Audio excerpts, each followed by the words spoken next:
مانگی پیرۆزی ڕەمەزان فێری ئەومانی کرد دەتوانین یارمەتی خەڵکی فەقیر و هەژار بدەینە دوای مانگی ڕەمەزانیش.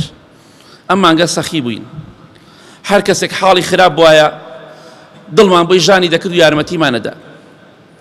مەبەستم سوالکەرەکان نییە، سوالکەرەکان واز لێبێن، ئەوانە فەقیر نین، غێری سوالکەرەکان دەڵێم.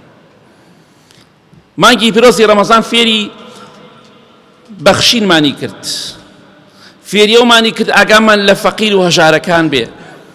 دوای مانگی ڕەمەزان بە هەمان شێوە فەقیر و هەژارە ڕاستەقینەکان، ئەوانەی کە بەڕاستی فەقیر و هەژارن، با دوای مانگی ڕەمەزانیش بەپێی توانای خۆمان یارمەتیان بدەین. خۆخوا نەیفەرمون بەس زەکات بدە، ئەی دوای زەکات ئەی خێر و سەدەقە یانی چی؟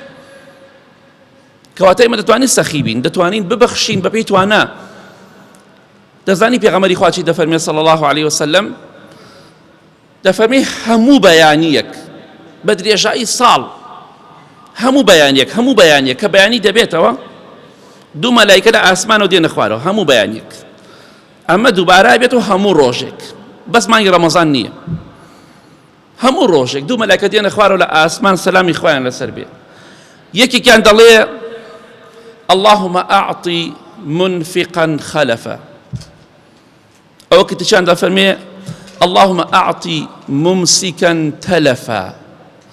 یەکیان دەفەرمێ لەو مەلایکە کە دوعاشیان قبوڵە، دەفەرمێ خوایان هەر کەسێک ماڵ و سەروەت و سامان دەبەخشێ یا ڕەبی خوایە بۆی پڕکەرەوە، هەزار دیناری بەخشیوە هەزارەکەی بۆ پڕکەرەوە.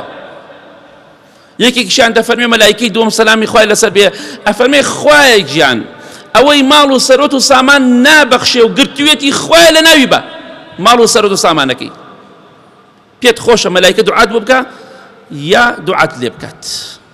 دەسوێن بەخوا، یا دوعات لێ ئەکرێ یا دوعات بۆ ئەکرێ ڕۆژانە. جا ئەو کەسەی ببەخشێ خوا بەرەکەت دەخاتە ماڵ و سەروەت و سامانی ئەوە، چونکە هەموو ڕۆژێ مەلایکەی خوا دوعات بۆ کە خوایە بەرەکەت خەیتە ئەو ئینسانەوە، ماڵی ئەو ئینسانەوە کە دەبەخشێت. ئەوە کەش دەفەرمێ خوایە ماڵی ئەو کەسە لە ناو بەری کە نابەخشێت. بۆی دوای مانگی ڕەمەزانیش فێر بە ڕۆژانە شتێک ببەخشە، ئەگە 250 دیناریش بێ، ئەگە 1000 دیناریش بێ بیبەخشە. مناڵە برسا نامرێ، بەخوا دڵنیا بە مناڵە دەبرسا نامرێ، بەپێی توانای خۆت ببەخشە، دڵنیا بە هەموو ڕۆژێ مەلایکە دوعای خێرت بۆ کە. پێغەمبەری خوا فەرمێ صلی الله علیه وسلم ئەگەر لە تەخورمایەکت بەخشیوە بە کەمی مەزانە، یەک لە تێخورما نەک خورمایە کاملیش، خۆتان بپارێزن لە ئاگری دۆزەخ ئەگەر بە لە تەخورمایەکش بوو. کەواتە ئەگەر لە تەخورمایەکشت بەخشی بە کەمی مەزانە، 250 بەخشی لەوە باشترە کە هیچ نەبەخشی، 1000 دینار بدەی لەوە باشترە کە هیچ نەدەی. بەڵکو ئەو مەلایکە بەردەوام دوعای خێرت بۆ بکا، بڵێ خوایە گیان ئەوەی کە دەبەخشێت بۆی پڕکەیتەوە. پێت خۆشە دوعاکەی مەلایکە بۆ تۆ گیر بێ، پێت خۆشە ژیانت خۆشتر بێ، پێت خۆشە بەرەکەت بخەوێتە ناو ڕزق و ڕۆزی و هەموو شتێکتەوە، پێت خۆشە بەرەکەت تێ بکەوێ، بێگومان پێت خۆشە. دەی ئینشاءڵڵا ببەخشە لە پێناو خوادا، چونکە ئەم دوعایە بەردەوام بۆ ئێمە دەکرێت.